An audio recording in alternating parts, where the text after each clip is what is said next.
Magandang araw sa lahat. O magandang umaga sa Pilipinas. Magandang hapon sa bansang New Zealand.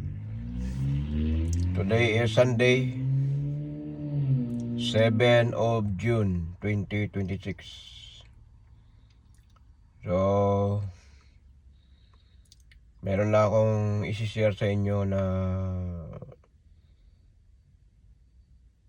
kung ito ba ay totoo. Meron silang plano na naman, panibagong plano. Nananawagan daw ang mga supporters ng mga DDS Duterte Sara movement na guguluhin daw nila ang Malacanang. Ang plano nila talaga is June 12, 2026 sa Independence Day. Magrarally daw sila, pasukin daw nila ang Malacanang, sirain daw nila ang Malacanang para mapatalsik si PBBM. At iniingkayat din nila ang mga sundalo na suportaran daw ang kanilang mga grupo. Dahil patay na daw ang demokrasya sa Pilipinas. So sino ba ang nagpatay ng demokrasya sa Pilipinas? Sino ba ang gustong may naguluhin ang bansang Pilipinas? Sino ba ang gusto guluhin upang hindi tuloy ang impeachment ni Sara Duterte? Kaya gumawa na naman sila ni Mike Defensor ng 18 Marines. Pakana ito ni Marcolita at saka ni Alan Peter Cayetano at ni Pia Cayetano. Pinalabas nila ang 18 Marines na nabuking sila dahil sa pagpasok ni Alvarez. Kanya-kanya sila takas, kanya-kanya sila umiiwas sa kay Congressman Alvarez. Nilabas ang plano nila na para suportaran ang impeachment para kay PBM. At saka yung mga pinopost nila na malita. Sinsurvey ko, ito ay mga malita na repatriation sa Dubai, OFW dahil sa kaguluhan at gira sa Dubai, sa Middle East. So ang pira nila dollar, pero ang kalahati 1,000 ng Pilipinas. So ibig sabihin piki. Yung mga ibang bills ay piki. Hindi totoo na totoong malita na pira. Ito ay malita lamang ng OFW repatriation. So nakakaya naman kayo. Magpo-post naman kayo, dapat ng katotohanan naman. So gin-training ang mga 18 Marines para kung anong gagawin nila, anong sasabihin nila. Kung napansin nyo sa interview, yung siko ng isa parang may kumukalabit sa kabila.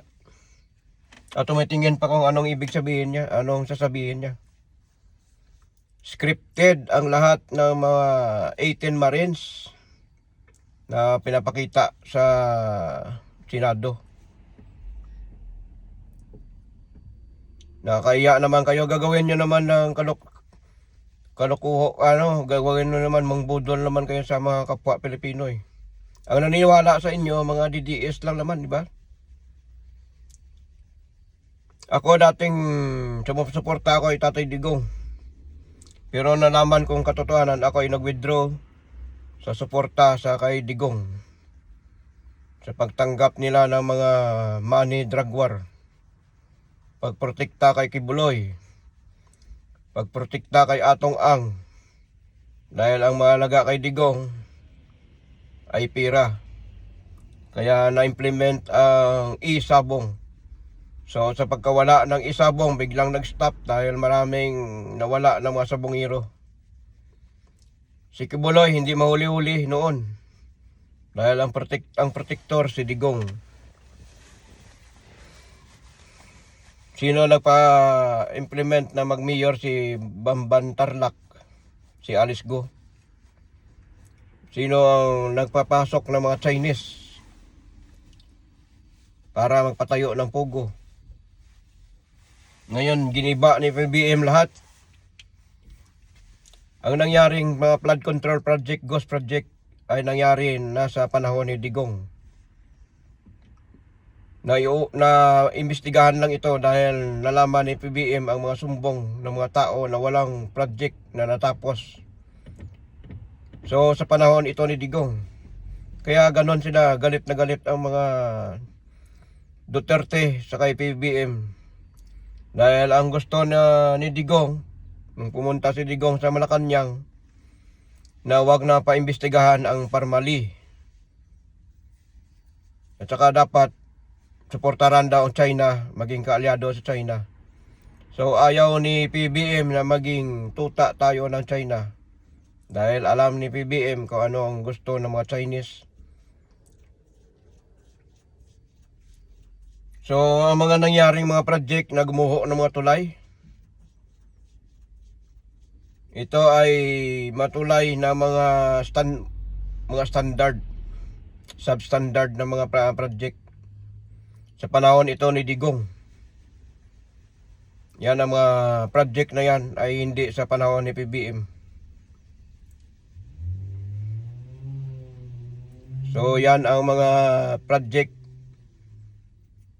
na mga ginawa, mga tulay nagbagsakan. So inuulit yan at saka pinaayos ni PBBM ang mga project na yan. So ayaw sana ni PBM na matuloy ang project sa Bukana Bridge. Dahil Chinese contractor nga, substandard. At saka hindi kaya ang capacity ng mga tao, mga sasakyan, araw-araw, libo-libo na sasakyan na dadaan sa Bukana Bridge. Pati sa Samal Island. Sabihin natin na project ni PBB Digong. Pero hindi ito natuloy. Dahil may ang kapalit kasi. Ang kapalit dyan sa tulay na sa Bukana Bridge sa Samal Island. Yan ang tinatawag na West Philippine Sea. Yan ang kapalit. Kaya galit na galit ang China dahil nag-spend ng money ang Chinese para sa Davao region. Magkaroon ng Bukana Bridge at saka sa tulay sa Samal Island. Kaya si BBM ipinaglaban ang West Philippine Sea. Ito ay atin. Ito ay hindi sa China. Kaya ganun kagalit ang Chinese, ang China sa kay PBBM sa ating bansang Pilipinas. Pero dahil sa panahon ni PBBM lang nagpalakas ang mga militarization ng bansang Pilipinas. Nagkaroon tayo ng mga iba't ibang missiles na BrahMos missiles, mga Super Typhoon missiles, saka artillery missiles ng Japan. So, kaya, tama. Sorry, akala ko na hindi ko pa na-transfer. So, guluhin nyo ang bansang Pilipinas. Tingnan natin. Kung sino ang sasama sa inyo sa kaguluhan sa Malacanang. Na lulusobin nyo sa magrarally kayo dyan sa June 12. Para pabagsakin si BBM. Hindi nyo kaya pabagsakin si BBM. Dahil ang batas ng Diyos ngayon ang umuusig sa lahat ng mga kasalanan. 2025 ko pa ito sinabi sa aking hula. Na magbabaliktaran ang lahat. Mga Duterte Black, babaliktad yan. So, mayroon na tayong minority 11. Hindi ko lang alam kung lumipat ba talaga si Chis Escudero sa minority 11. So, ilan na lang natira sa Duterte Black. Si Bongo, malapit na ang kanyang ICC warrant. Si Ruben Padilla, kakasuhan din dahil sa pagpatakas kay Bato. Si Marcolita, ipaimbestigahan din ng mga Comelec. Plunder case. Si Jinggoy na nakasuhan na. So, marami pang kasunod dyan. Si Joel Villanueva, may kakasuhan din yan. So, ilan na lang malalagas. Malalagas talaga. Dahil nalagas na yung puno, ang ugat, lalagas na rin pati ang mga dahon. So, ma-impeach si Sara Duterte sa aking prediction. 100%. So, instead sana na kaya binoto ang mga senador para sa taong bayan. Pero ang nangyari, naglingkod lamang sila para sa kapakanan ng isang tao na si Sara Duterte. Duterte. Ang ibig sabihin ng DDS, hindi yan Davao Death Squad. Ang ibig sabihin yan is Duterte. Gumawa kayo ng mga karumihan. Saratanic movement, saratanic. Ibig sabihin ng Sara, close. So, wala mangyari sa ating bansa. So, kung patuloy kayo magsuportar sa marami pa rin hindi namumulat ang isipan. Sumasama lang sila sa mga fake news, sa mga narinig nilang balita. Pero kung bubuksan nyo ang inyong isipan, buksan natin ang ating isipan, bawat kapwa Pilipino. Alamin natin ang tama at mali. Dahil nagalit sila, dahil maraming nagiba. Una-una, pagsiwalat ni PBBM ng Ghost Flood Control Project. At ito pang batas na ginawa ni Tatay Digong. Ni Digong nyo. Na pagpapahirap sa kuryente ng bayarin. Mataas ang singil. Ito ay hindi napupunta sa Meralco. Ito ay napupunta sa consumer. 2051 magdudusa ang buong bansang Pilipinas para sa batas na ito na RA 11552. So, instead sana na makatulong man lang para pababain ang singil sa kuryente, mas lalong pinahirapan ang kapwa Pilipino. Sa batas ni Digong na RA 11552. Search nyo kung totoo yan ang sinasabi ko, hindi. Sino nagpa-implement? Sino nagpirma niyan? Si Digong. So, iwan ko ba? Idol na idol nyo. Believe ako sa drug war, pero sa nangyaring mga patayan, hindi ako believe. At maraming mga drug lord na hindi nahuli. Nahuli man, pinakawalan. So, dati akong supporter ni Digong. Dati akong pumapalakpak sa aking kamay sa panahon ni Digong. Dahil nalinis ang buong bansang Pilipinas. Pero, maraming namatay. Kahit walang kasalanan, planted ng laban. Kaya ngayon, nagkaroon ng kaso si Bato de la Rosa sa ICC. Wanted. Kaya gusto mahuli si Bato. So nagkaroon ng botohan sa Senado. 13 ang majority, 11 lang ang minority. So after ng botohan, tumakas si Bato. Pinatakas ni Ruben. Marami pa yan makasuhan dyan. Tapos sabihin nila, politika. Dahil iniisa-isa daw ang kaalyado ni Sara Duterte. Balikan nyo ang mga pangyari. Open yung mindset nyo. Sino bang involved sa mga kaso na ito? Sino bang involved sa mga gumagawa ng karatataluan? Mga halos lahat ng mga Duterte block na may kaso. Tapos sabihin nyo, pinopolitika, kaya iniisa-isa na yung mga Duterte Black, kinakasuhan. Dawit kayo sa mga flood control eh. Sino ang nagpigil sa impeachment ni Sara noong 2025? Portweed, si Escudero. Kaya hindi natuloy dahil delayed. Ngayon ito naman ang style nila para hindi magkaroon ng sesyon sa Senado. Delayed na naman nila, gagalguluhin nila, lalabas na naman silang 18 Marines, kung ano-ano na ng mga kanilang mga ipalabas sa Senado. Para delay tactic na naman ito, para hindi magkaroon ng sesyon para sa tinatawag na impeachment trial ni Sara Duterte. So bulaga kayo lahat, tingnan natin. Guguluhin nyo para Malacanang sa June 12. Gusto nyo pabagsakin si BBM, paalisin. Kayang-kaya daw ilusobin ang Malacanang. Gigibain daw lahat ng mga blockage, kung saan man ang mga blockage na nilagay ng government sa June 12.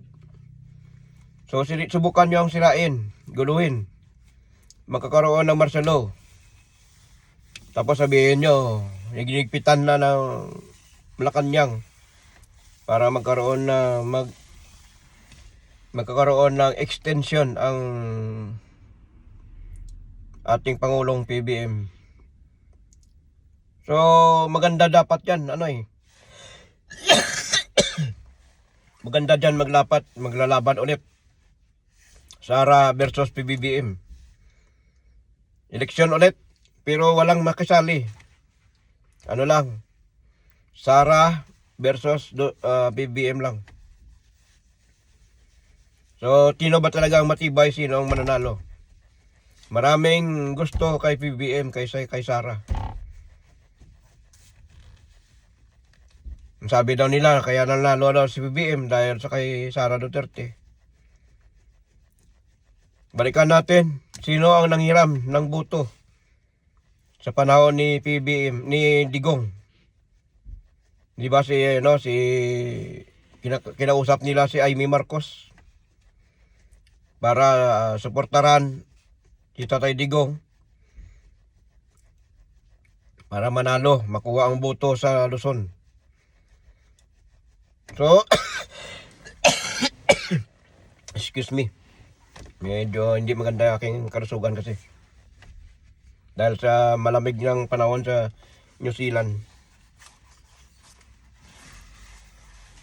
So marami pang mga dapat nyong balikan, dapat nyong tingnan. Huwag lang yung one-sided lang kayo dahil sa idol nyo Sara Duterte.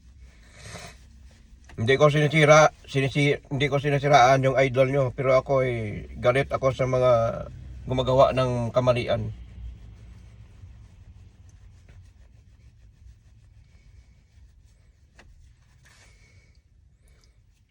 So sa akin, kung balikan natin sa panahon ng dating Apo Lakay, hindi pa naging presidente si Apo Lakay, siya ay treasure hunter. Kaya nakaroon lamang na siya na nanungkulan sa ating bansang Pilipinas. Kaya nga nag-declare siya ng martial law, 20 years extension. Kaya maraming hindi nakaalam nito na story. Ito ay para hindi mabawi ang mga gold na ninakaw ni Hitler at saka ni Yamashita sa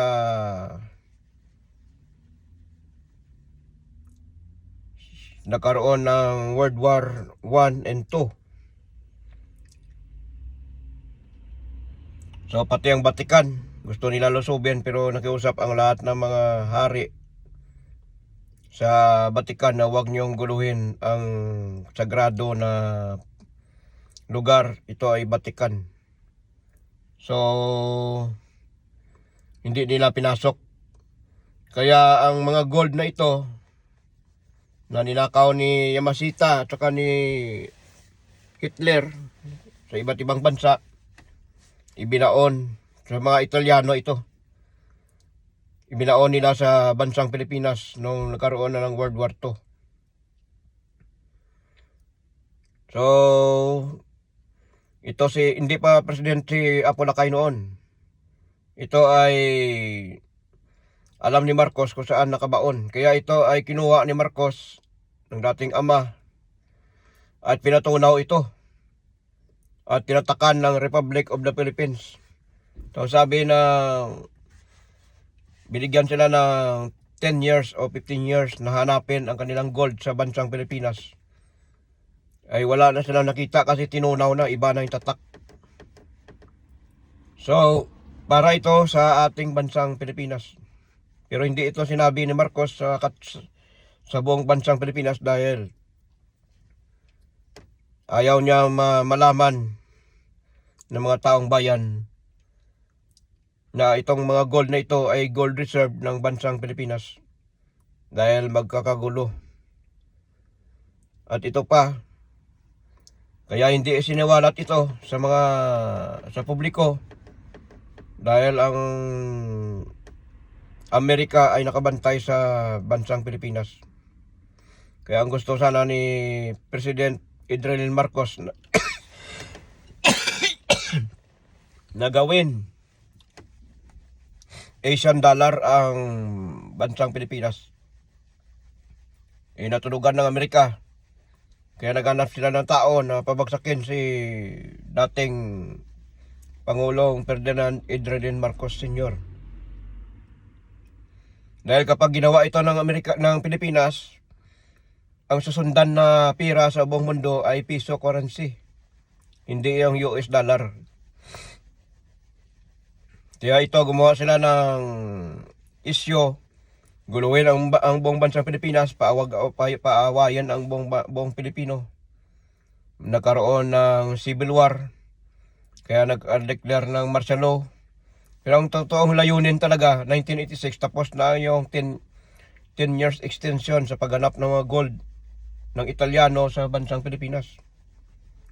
Yan ang totoong nangyari. Yan talagang ang gusto palabasin ni dating Pangulong Ferdinand Ferdinand Marcos. Para hindi mabawi ang mga gold na binaon nila sa bansang Pilipinas, na ninakaw ni Hitler at saka ni Yamashita.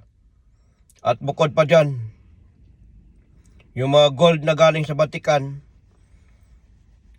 ay naghanap, ang binigyan ng authority ay si Dr. Rizal para siya ang mamahala sa mga gold sa Vatican para baka pasukin ng mga ni Hitler ang Vatican, mananakaw naman nila ang gold. Kaya ito ay pinuslit. Naganap si Dr. Rizal ng tao na makakatulong. Inatunugan ito si Marcos Sr. Kaya siya ang kinuhang lawyer ng Vatican at saka ni Dr. Rizal. Sila ang set up sa World Bank, IMF at saka sa Swiss Bank. Kaya ang World Bank open, sila magpapahiram ng pira sa Pilipinas dahil kaya ng wala pa yan sa mga gold interest ng bansang Pilipinas. Sa gold backup ng mga walang iban na makabawi nito kundi si PBBM lamang ang tanging tagapagmana. So sabihin nyo, no, magnakaw pa bang Marcos? Kaya bayaran ang utang ng bansang Pilipinas sa interest ng gold lang dahil 50 years ang deposit, time deposit sa World Bank. Kaya ito na alam ni Digong yan. Mayaman ang bansang Pilipinas, alam niya dahil sa Marcos din. Kaya ganon siya ginagalang ng buong mundo, si PBBM. Pero ang Pilipino lang ang hindi gumagalang sa ating Pangulong PBBM. Sinisiraan nila, bangag, adik. Gusto nila hindi sila pakialaman, gusto nila hindi malaya sila sa pagnanakaw, sa mga korupsyon na nangyari. Sino ang talagang totoong mastermind nito? Hindi si BBM. Ngayon lang sa likod nito. Huwag na tayo maglukuhan. Huwag tayo maniwala sa mga fake news. Kung anong mga sinasabi ng mga pinopost o nakita nyo sa Facebook. O nakita nyo lang sa mga kung saan saang mga media. Dahil year 2000 pa namin alam ito. About sa Marcos Gold. Ako nakakita na ako ng gold bar. Isang barita. Gold bar. May nakalagay Yamasita Treasure. Isang nickel babet. Ganon din kalaki. Yan ang tatawag na white gold. Nickel babet. Nakakita na ako year 2000 pa. Pati na yung live aklat ng langis kung sino ang may-ari ng langis sa buong mundo, Pilipinas. Yan ang maraming hindi alam ng mga tao. Wala silang alam. Dahil sa panahon noon, wala pang cellphone eh. Kung may cellphone lang, nabidyoan ko yan. Para papatuloy sa inyo na totoo ang aking sinasabi. At alam ko kung saan. Nasa Mindanao lang. So, wag na tayo maglukuhan. Dahil ako, bata pa ko sa inyo, pero mas marami akong wala kayong alam tungkol sa akin. Mas marami akong alam na hindi nyo nalalaman. Mga nangyayaring kaguluhan sa Middle East, dandahan ito na mawala ang mga langis sa buong Middle East. Ililipat sa bansang Pilipinas. Dahil tayo ang may-ari, tayo ang binigyan ng authority, tayo ang binigyan ng ating Panginoon Hesus, ng ating dakila, para sa bansang Pilipinas lamang ang tanging yaman na nakatago at nakabaon sa matagal na panahon. Ito ay unti-unti na nilabas. Walang ibang taga-susi nito si PBBM lamang. So patuloy ang drilling. So nagkaroon ng oil shortage sa buong mundo dahil sa kaguluhan ng Iran, Amerika at saka Israel. Matagal ko na sinabi nito, 2025 pa. Sabi ko sa inyo, magkaroon ng digmaan muli sa year 2026. Nangyari nga sa February 28. So ngayon, bumalik na naman ang kaguluhan sa Middle East. Mas matindi pang nangyari ngayon. So wala nang katahimikan yan. Gulo na lahat yan. Upward 25, 26, 27, 28. Puro digmaan. So China 2027 versus Taiwan. Maganda tayo lahat. Dahil ayaw naman natin sa digmaan na mangyari. Pero wala tayong magawa. Kung once na ang China ang magsimula nito. So nakita ko ito sa aking panaginip. May 2025, nandoon ako sa Taiwan. Pumunta talaga ako doon. Dito ako natutulog sa Pilipinas, sa New Zealand. Nagpunta ako sa Taiwan. At nakita ko mga missiles na nagliliparan, libo-libo na missiles. O 100 na missiles na nakita ko. Mangyayari ito. Dahil ang nakita ko talaga, 100 of missiles nagliliparan. Kaya tumakbo na ako. Hindi naputol ang aking panaginip.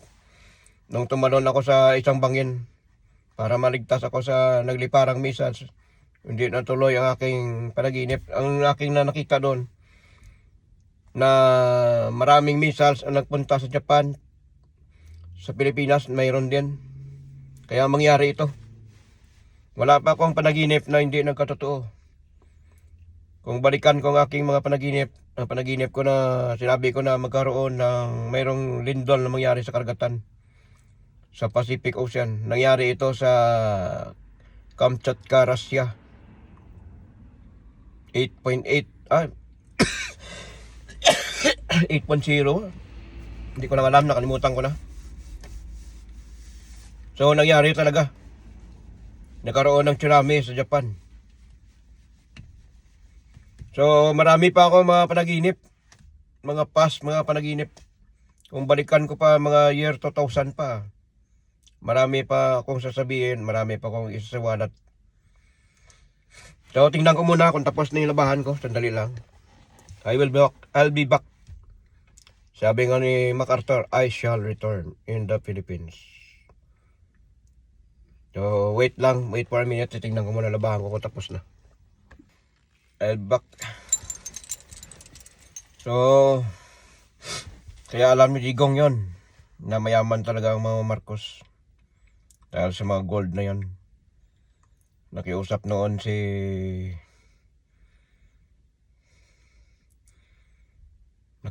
Imelda na sa panahon ni Digong na siya nang umupo ng presidente na dapat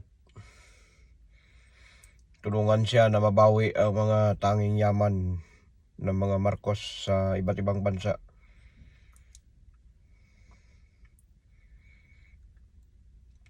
Kaya sa lahat na presidente na umupo sa bansang Pilipinas, ang pinakamalaking utang si Digong. Dahil sa panahon ng pandemic. So marami pa mga dapat nating pag-usapan. Marami pa tayong dapat na malaman. Pero ako ay natapos na aking labahan. Gusto ko nang umuwi. Magluto pa ako. So marami pa sana akong dapat sabihin sa inyo. So lagi tayo magdasal, lagi tayo mag-ingat dahil ang mga kaguluhan, mga kalamidad na mangyayari sa bansang Pilipinas ay marami pa. Hindi ko hiningi yan na magkakaroon ng mga ganyan na kalamidad, pero mangyayari talaga yan. Hanggat ang mga tao walang pagmamahalan, walang pagkakaisa, bawat Pilipino, kaya hindi tayo uunlad. Kung titingnan yung mga iba't ibang bansa, nagkakaisa sila. Nagtulungan.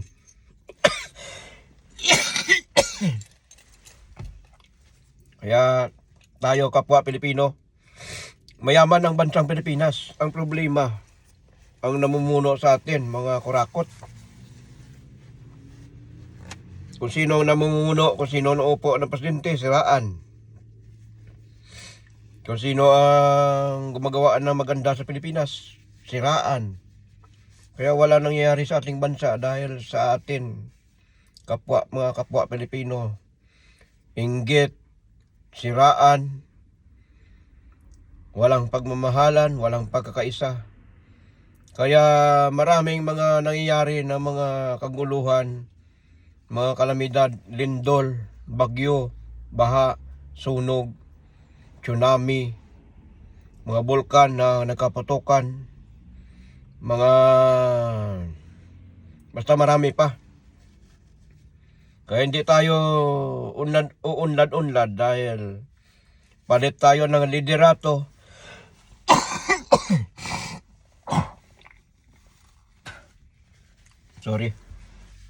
Palit tayo ng konstitusyon. Yung konstitusyon natin kasi palit-palit presidente. Kaya walang katahimikan, walang kaunlaran ang ating bansang Pilipinas dahil hangad nila nauupo bilang senador, bilang congressman, bilang presidente. Ang layunin nila ay hindi para paunlarin ang ating bansang Pilipinas. Ang layunin nila para mangurakot. Huwag na tayong magkalokohan dito. Hindi naman lahat pero mostly na nakikita ko involved sila sa mga korupsyon. Kaya gusto nila iupo si Sara Duterte para malaya, makwits, mabalik si Digong, aalisin ang Amerika, mabalik ang China, maging province of China na tayo. At malaya na ang mga droga na babalik at mag-operate naman ulit sa bansang Pilipinas. So, babalik ang mga incheck. Huwag na tayo magkalokohan. Nasa neutral lang tayo, tama lang tayo. Alamin natin ang tama, alamin natin ang gumagawa ng mali. Sino bang nagpapagulo sa bansang Pilipinas? Kailan ba ito nagsimula? Kailan ba ito nagumpisa? So, kaya galit sila kay PBBM dahil maraming giniba si PBBM. Nagiba ang Pogo, negosyo ng Chinese at saka sabi ni Digong, malinis daw yan. Malaki daw pira na napunta sa Pilipinas. Pero ang pira na yan, saan galing? Sa Pilipino rin.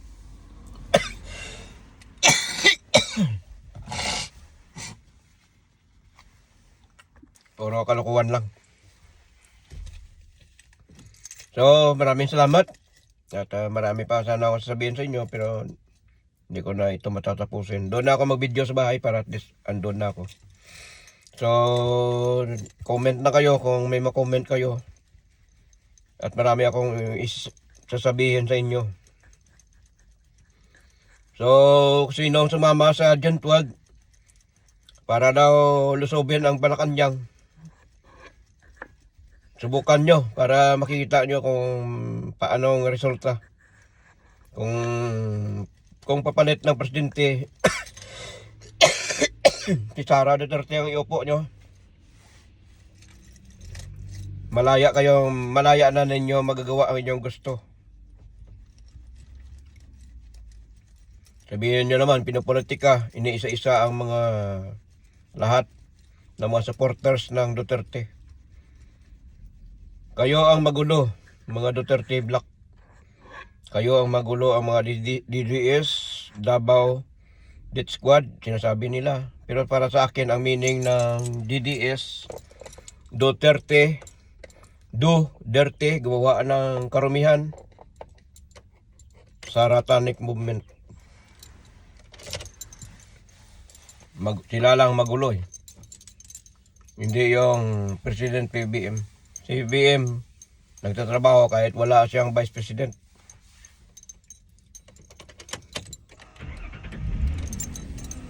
So, alis na po ako. At ako'y uwi na. Naglabala ako ngayon. So, maraming salamat sa panonood at pakikinig sa aking mga video. So, doon mag-video ulit.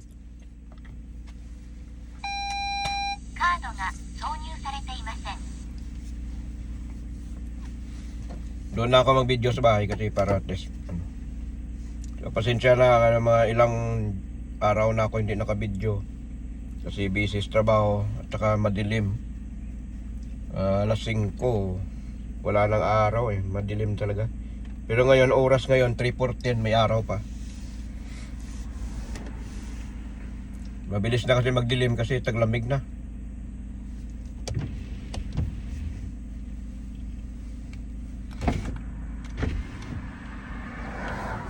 So, maraming salamat at ako'y magpasalamat sa inyong lahat. Suportahan nyo ang aking video.